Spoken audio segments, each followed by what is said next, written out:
Hello everybody, welcome to Smart Patch Generation 4. Today we talk about the 4Z module, which is SPAS module. This device is like converter from non-SPAS to SPAS. That means, let's say we want to connect the motion detector or normal PIR standalone, or like this one, indoor magnetic, two pieces here, and all this not SPAS. So what we can do? We can easily bring 4Z, that means 4 zones. We can connect here each one of this product has two wires. First one in common, and next one in zone number 1. So I can connect here in zone number 1 the indoor magnetic, zone number 2 the normal PIR standalone, and zone number 3 the motion detector. Not necessary in zone number 1 must be indoor magnetic. You can choose, it up to you, but here for my example here on my board, I just connect this indoor magnetic. I connect it in common and zone number 1.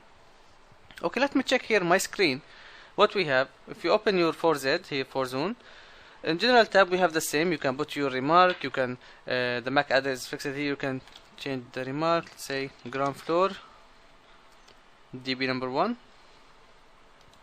save, and we can check all these input here by going to 4Z with the security.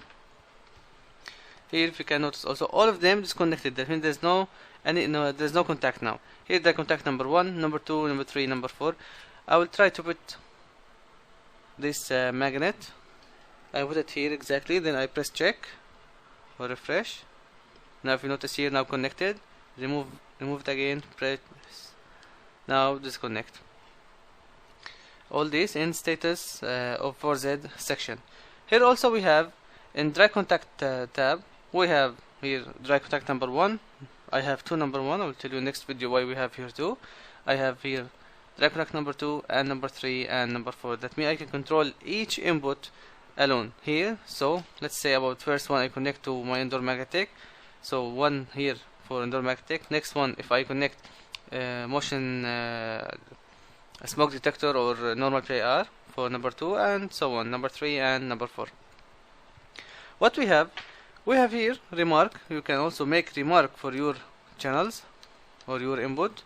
Let's say first one indoor magnet, and number 2 normal PIR, and I will connect number 4 smoke detector here.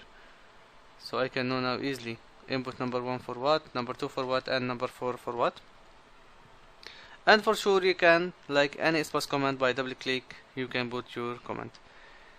Here also you can enable or disable the input or output here just by enable. Let's say you have just indoor magnetic like my case here, so no need for number 2 and 3, 4. You can easily press here and save. Now all these not enable, 2 and 3 and 4.